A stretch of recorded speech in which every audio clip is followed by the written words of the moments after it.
The 1st Special Service Force, also known as the Devil's Brigade, was a unique and elite joint American-Canadian commando unit during World War II.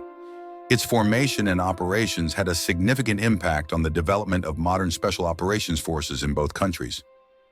The idea for the 1st Special Service Force came from an English journalist and inventor named Geoffrey Pike, who envisioned a specialized unit capable of operating in harsh winter conditions behind enemy lines. This concept was initially intended for operations in Norway, Romania, and the Italian Alps. The plan was well received by the British Combined Operations Command and Prime Minister Winston Churchill, but was eventually offered to the United States due to resource constraints. The U.S. Army Chief of Staff, General George Marshall, approved the project, and Colonel Robert T. Frederick was appointed to lead the new unit. Recruitment for the force consisted of Canadian and American volunteers. The Canadian troops volunteered under the guise they would be forming Canada's 1st Airborne Unit. The American volunteers initially consisted of officers from Fort Belvoir and Fort Benning. Letters of recruitment were posted in the Southwest, Pacific Coast, and Western camps for single men aged 21 to 35 with 3 or more years of grammar school.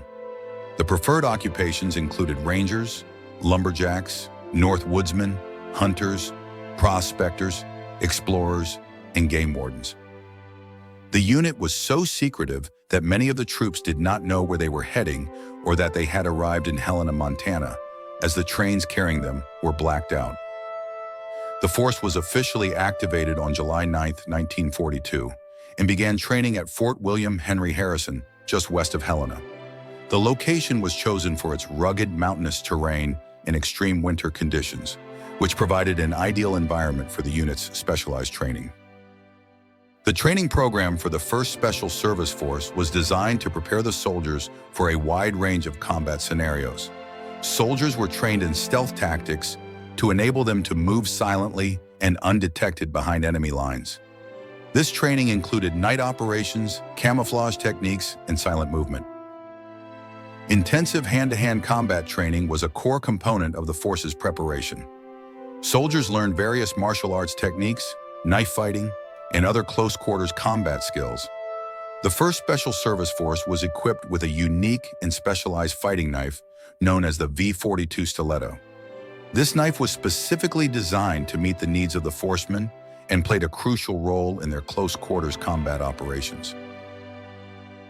The force members received extensive training in the use of explosives for demolition purposes.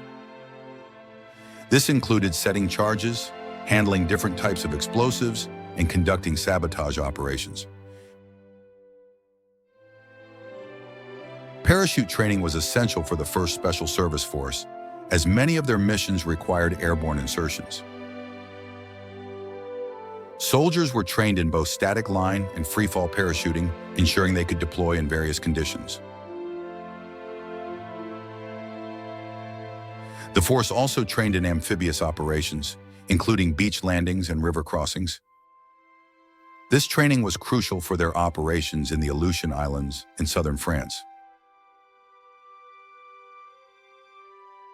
Given the mountainous terrain of many of their operational areas, the force underwent rigorous rock climbing and mountain warfare training. This included scaling cliffs, navigating difficult terrain, and conducting assaults on elevated positions. The force was trained to operate in extreme winter conditions. This included survival training, cold weather gear usage, and cross-country skiing. Norwegian Army ski troops were brought in to provide specialized instruction. The training regimen for the 1st Special Service Force was exceptionally intense. Soldiers trained for up to 12 hours a day, often in harsh weather conditions. The physical demands were extreme, with rigorous exercises designed to build endurance, strength, and resilience. The training also emphasized mental toughness, preparing soldiers to handle the stress and unpredictability of combat. The 1st Special Service Force has a remarkable combat history and provided significant contributions to the Allied war effort. Their first combat operation in August 1943 occurred in the Pacific Theater, specifically the island of Kiska in the Aleutian Islands. Although the Japanese had already abandoned the island, the operation provided valuable experience in amphibious landings and harsh weather conditions. In October 1943, the 1st Special Service Force was ordered to Italy. They arrived in Naples on November 19th and were immediately moved to the winter line. Here, the force was tasked with taking 2 heavily fortified German positions at Monte la Defensa and Monte la Remetanea. For weeks, the Allied forces had tried to take Monte la Defensa, but were unsuccessful and experienced heavy casualties. Instead of attacking the long, heavily fortified slopes of the mountain, Colonel Frederick decided on a stealth approach up the sheer cliffs on the northeast side. On December 2nd, 1943, under the cover of darkness, the force used its rock climbing skills to scale the cliffs. By morning, they were on the top of the mountain and attacked the German defenses. The force received heavy casualties, but they had taken Monte la Defensa within hours.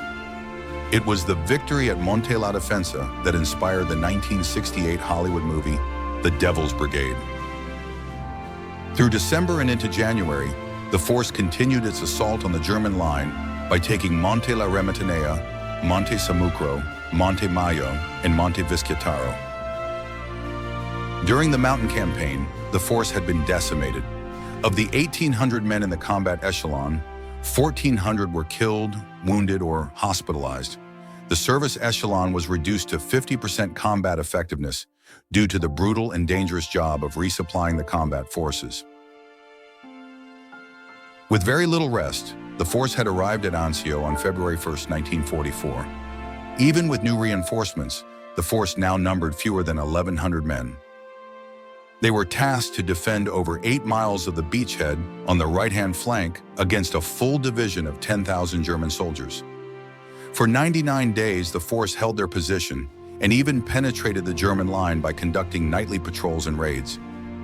It was at Anzio where the Germans nicknamed the 1st Special Service Force. With their blackened faces and stealth combat, they became known as the Black Devils. During their time at Anzio, the force employed psychological tactics against the enemy. One of the more notable tactics was to leave behind stickers on dead German soldiers.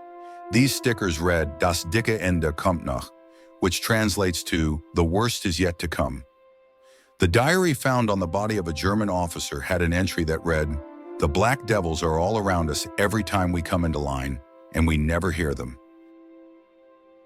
The 1st Special Service Force led the breakout of Anzio and is recognized as the first Allied unit to enter Rome on June 4, 1944, just 2 days prior to D-Day. In August 1944, the force participated in Operation Dragoon, the invasion of southern France. They landed on the islands of Port Cros and Ile du Levant, conducted a series of successful operations, including the capture of key ports and the disruption of German defenses along the French Riviera. On September 5th, the force attacked and either killed or captured an entire German battalion of about 1,000 men near Lescarens. The force was disbanded on December 5, 1944, after nearly 2.5 years of service. Despite its relatively short existence, the unit left a lasting legacy. During the war, the 1st Special Service Force spent a total of 251 days in combat, accounted for 12,000 German casualties, captured 7,000 prisoners, although some sources say that number is closer to 30,000. The kill ratio of the unit was an impressive 25-1. They were credited with 5 U.S. campaign stars, 8 Canadian battle honors, and suffered a casualty rate of over 134% of its operational strength. Colonel Frederick himself received a total of 8 Purple Hearts. During its time in combat, the force never failed a mission. In recognition of their contributions, the 1st Special Service Force was awarded the Congressional Gold Medal by the United States Congress in 2013. Today, the 1st Special Service Force is acknowledged as the forerunner of the Canadian Special Operations Regiment and the 1st Special Forces Regiment of the United States Army, also known as the Green Berets. After its disbandment, the men of the 1st Special Service Force were moved to other units where their skills could be more effectively utilized. Most of the Canadian soldiers were transferred to the 1st Canadian Parachute Battalion. The American members were primarily sent to airborne divisions as replacements. The remaining members were assigned to the newly formed 474th Infantry Regiment, which served with the 3rd Army and later performed occupation duties in Norway. One of the men that was assigned to the 474th Infantry Brigade was named John Stieno. John had enlisted into the Army on May 11, 1942, and volunteered for the 1st Special Service Force. Due to his skills as a mechanic, he was assigned to the Service Battalion as part of the maintenance company. He was with the unit from the beginning in Helena, Montana, and remained in active duty until September 21, 1945. John participated in campaigns from the Aleutian Islands to North Africa, Italy, France, Germany, and ending in Norway. Like all that were part of the 1st Special Service Force, John's service exemplifies the bravery, skill, and dedication of those who made up our greatest generation.